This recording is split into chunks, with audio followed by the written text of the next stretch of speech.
Except for that guy, he thought. Nobody told me either.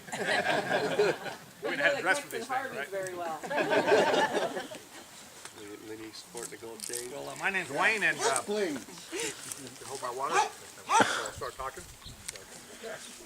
Hope you did pick up a water because there's no telling how long this is going to go.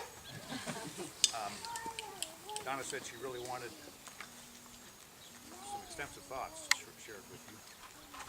But of course, we're here to honor the life of Donald Carl Harvey, and I'd like to begin by reading a portion of Psalm 90, which is one of the few psalms actually in the Bible written by Moses. So this is really old, so I think you'll enjoy it, though. It talks about how short our lives are. And he writes, "So Lord, you've been our dwelling place throughout all generations. Before the mountains were born, you brought forth the earth and the world. From everlasting to everlasting, you are God.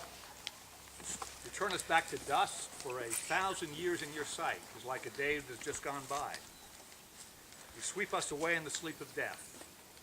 Though in the morning it springs up new, by evening it is dry and withered. For the length of our days is 70 years, or 80 if we have the strength. Yet their span is but trouble and sorrow. They quickly pass and we fly away." So you kind of get the sense here that our lives are like, they last for about a day, God looking at us. Grass grows up quickly in the morning with the spring showers, and then by evening the sun comes out and it dries out and is dead. So that means life is awfully brief. But how brief our lives are has nothing to do with how valuable our lives are. So he goes on to say this to help us understand how we find meaning and purpose in the very brief lives that God allows us to live. He says, "Teach us to number our days aright, that we may gain a heart of wisdom.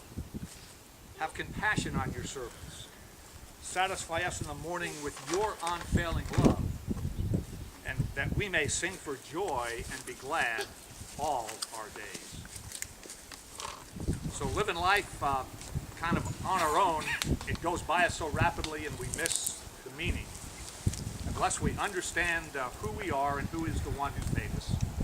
And when we do, then we can in fact experience God's unfailing love and experience his joy all our days, even through the troubles and suffering of life. So we've gathered here to remember and to honor the life of Don Harvey, who lived just inside that framework of what was the upper limit of a full and complete life, 70 years or 80 if we have the strength. Donald Carl Harvey was born October 19th, 1934 in Dennis, Texas. He was the oldest of 6 children of Richard and Letty Harvey.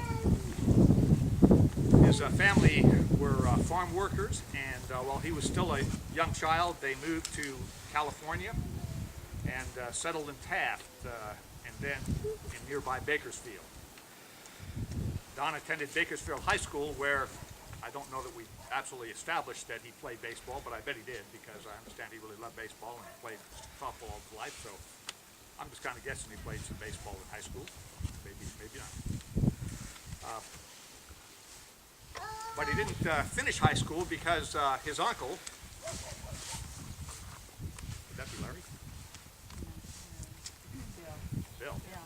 So Bill took him to Alaska over the objections of his mother, where he was sure he could get a good job. But when he got there, found out there weren't any good jobs around, so he had to come back home and face Mom again. But it turned out okay for him, because he got a job at Wheels Department Store in Bakersfield. And soon after that, he met a young lady by the name of,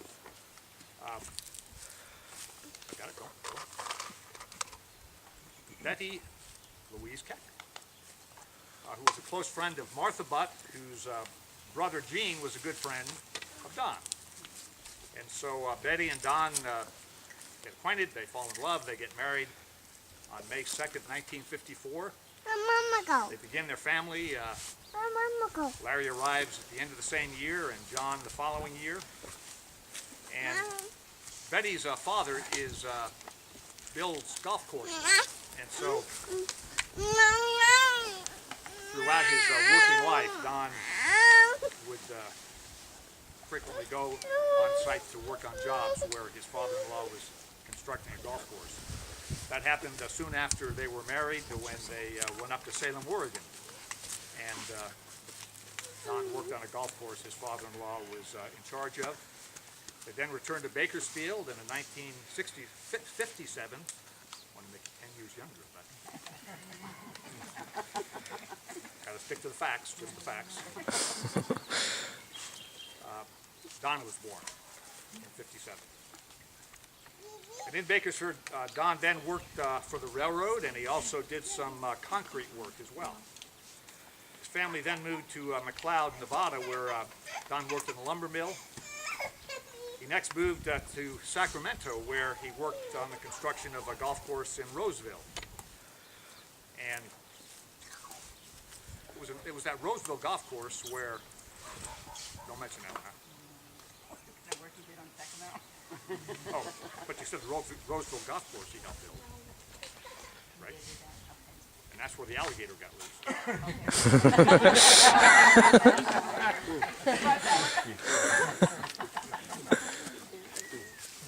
You see, you guys, the kids had an alligator, a little one you buy in the store, and it bit Donna, and so Betty said they got to get rid of him. It bit Larry too.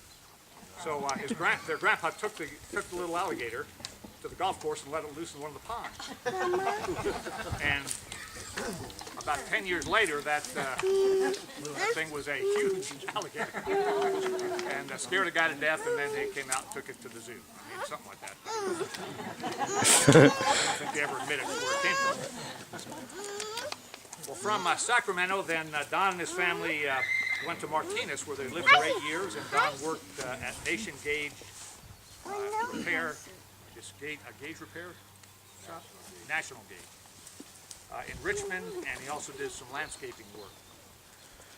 The family then moved to Concord for a couple of years, and then moved up just beyond here to Penn Valley, where Don again worked for the construction of a golf course with his father-in-law, the Lake Wildwood Golf Course. That is quite a beautiful course up there. And they lived in Penn Valley, and they lived, I think, a little less than a year in the Grass Valley and back to Penn Valley. And then they became caretakers of an architect's home in Healdsburg, over by the coast, and did that for a couple of years. And then Don went from there to Pleasant Hill, where he worked as a plumber for Roto-Rooter. Now, when we're done here, we're going to give you a little exam to see if you can remember and order all the places Don lived and worked, because this family moved around. And as I understand it, while still in Pleasant Hill, Don and Betty found property, or found their home in Forbstown. Did they build that house? They worked on it. They worked on it, and I guess Betty lived there for about a year before Don retired, and then he joined her there for their retirement years, which unfortunately were cut short because of Betty's passing in 1993.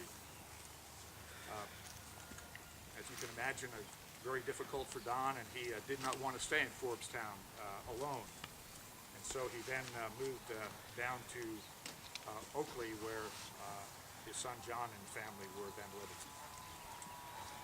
For the last 15 years, Don has been living in Discovery Bay, and then Concord and Pleasant Hill. And it was at his Pleasant Hill apartment that on Sunday, February 28th, Don suffered a heart attack and passed from your lives at the age of 75 years.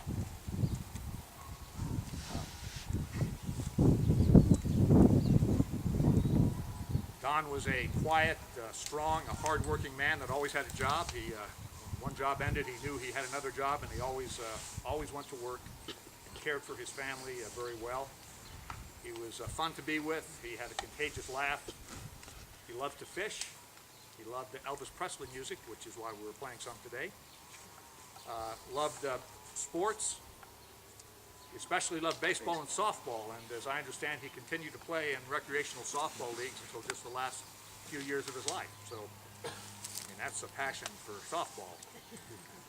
And I understand he also liked to play golf, but he wasn't very good at it, according to his brother Larry.